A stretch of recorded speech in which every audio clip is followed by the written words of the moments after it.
Bisikan Horror Story. Jangan lupa like and subscribe.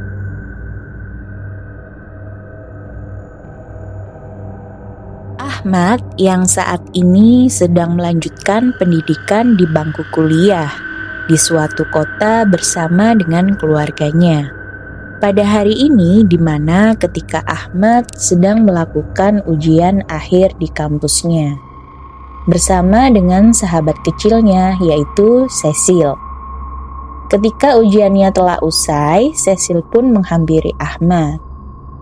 Ahmad, nanti liburan ada rencana mau kemana? Tanyaku. Gak tahu nih, gua gak ada rencana. Paling ya di rumah aja, jawab Ahmad sambil mengemasi barangnya. Ahmad yang meninggalkan Cecil di ruangan itu seketika mendapatkan sebuah telepon dari ibunya. Nak, ujiannya udah selesai, tanya ibu Ahmad. Udah kok bu, ini lagi mau pulang. Ada apa emangnya bu? Ya udah nak, kamu pulang aja dulu. Nanti kalau sudah sampai di rumah, ibu kasih tahu. Setelah mendapatkan telepon dari ibunya, Ahmad pun bergegas untuk pulang ke rumahnya. Sesampainya di rumah, Ahmad langsung menghampiri ibunya. Ada apa bu? Tanya Ahmad.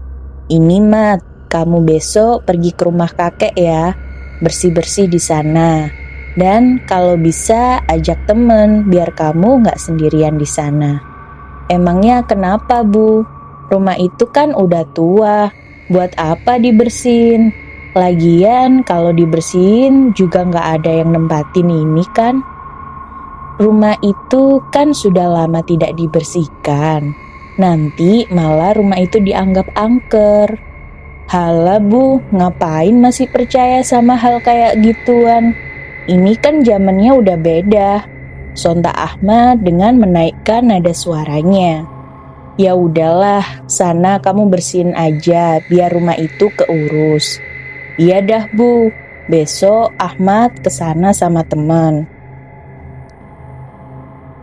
Sambil merasa kesal, Ahmad langsung menuju kamarnya dan langsung menelpon Cecil. Sil, besok lo sibuk nggak? Enggak Mat, ada apa emangnya? Besok bantuin gua ya, bersih-bersih di rumah kakek gua. Iya Mat, besok jemput aku ya. Setelah mengabari Cecil untuk membantu membersihkan rumah kakeknya, Ahmad pun bermain handphone sembari berbaring di kasur. Dia menemukan sebuah informasi yang dimana isinya itu mengenai rumah angker.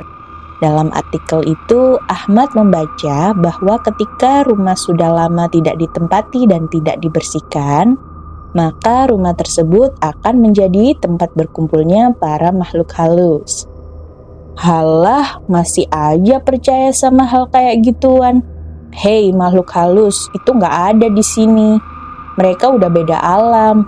Cuatnya sambil membaca artikel. Ahmad pun mematikan handphonenya dan langsung tidur.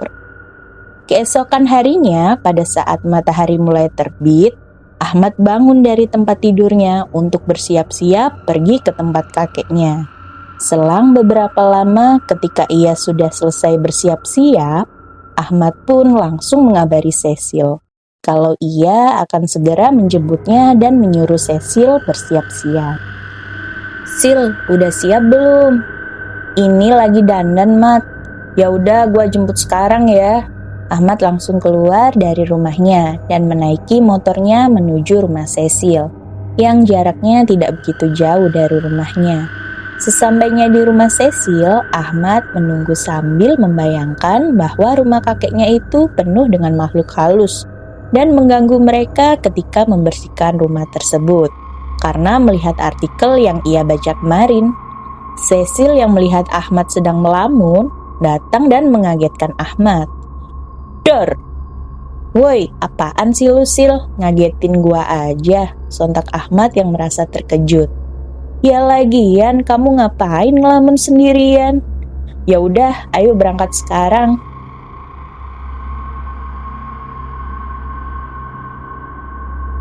Ketika matahari sedang berada di atas kepala, Ahmad dan Cecil langsung berangkat menuju rumah kakeknya yang berada di sebuah desa terpencil. Sehingga jarak dari kota hingga desa cukup jauh. Dalam perjalanannya, Ahmad yang merasa penasaran dengan adanya makhluk halus pun menanyakan pada Cecil. "Sil, menurut lo makhluk halus itu ada nggak? Tumben kamu nanya hal beginian. Biasanya kamu paling nggak percaya sama hal kayak beginian." "Ya, gua mau tahu aja itu beneran apa enggak sih. Kalau aku sih percaya sama yang namanya makhluk halus. Apalagi mitos-mitos yang berbau horor gitu." "Jadi lo percaya kalau rumah yang sudah lama ditinggal dan gak dibersihin itu bakal jadi sarangnya makhluk halus?" "Iya." Setelah mendengar bahwa Cecil percaya dengan makhluk halus itu ada, namun Ahmad masih meragukan hal itu. Bagi dia, makhluk halus hanyalah sebuah mitos belaka. Perjalanan yang begitu jauh telah ditempuh mereka selama 3 jam lebih, hingga memasuki waktu sore hari, dan mereka masih berada dalam perjalanan. Mat, istirahat dulu yuk, capek tahu perjalanan jauh." "Iya, ini sekalian ngisi bensin juga, udah mau habis." Selagi Ahmad sedang menunggu antrian untuk mengisi bensin, Cecil yang sedang merasa kelaparan pun membeli jajanan cilok yang ada di dekatnya. "Mang, beli ciloknya 5.000 aja ya." "Iya mbak." "Oh iya Mang, mau nanya, kalau ke Desa Ngulon masih lama ya dari sini?" "Ya, tempatnya masih lumayan jauh mbak kalau dari sini, sekitar 1 atau 2 jam lagi paling lama." "Ini mbak ciloknya." "Oh gitu ya Mang, makasih ya Mang." "Hati-hati ya Mbak ketika sudah sampai di Desa Ngulon." "Kenapa Mang?" Sambil memasang muka bingung. Mereka masih percaya sama hal-hal mitos yang mengundang makhluk halus. "Oh gitu ya Mang, makasih ya informasinya." Selang beberapa menit, Ahmad telah selesai mengisi bensin motornya dan bersiap untuk melanjutkan perjalanannya. Dalam perjalanannya menuju Desa Ngulon, jalanan terlihat sepi, meskipun hari masih sore, dan jalanan tersebut dikelilingi pohon jati hingga memasuki desa. Cecil yang merasa agak aneh dan gelisah dengan jalanannya lebih memilih untuk memperhatikan daripada membicarakannya kepada Ahmad. Setelah perjalanan panjang yang melelahkan hingga kurang lebih 4 jam, mereka tiba di Desa Ngulon. Cecil yang membenarkan perkataan dari tukang cilok itu melihat bahwa di sepanjang desa itu terlihat banyak sekali sesajen yang ditaruh di pinggir jalan, terutama di pohon jati yang ukurannya cukup besar. Cecil yang merasa resah dengan desa itu pun seketika menjadi takut. Mat, kok serem gini ya jalannya?" "Ya elah Cil, ini emang kebiasaan mereka kayak gini kok." "Tapi serem Mat, jadi merinding aku." "Halah, gak usah penakut gitu dong. Gua dulu waktu kecil aja sering di sini, biasa aja tuh." Cecil yang sedari tadi berdoa dan menyadari bahwa desa ini sangatlah menyeramkan baginya, karena jarang sekali ia melihat penduduk yang lalu lalang di jalanan. Tepat ketika langit sudah terlihat memerah, akhirnya mereka sampai di rumah yang terlihat sangat tua, kotor, dan berantakan, seperti lama tidak dibersihkan. Ahmad yang sedang memarkirkan motornya langsung mengabari orang tuanya.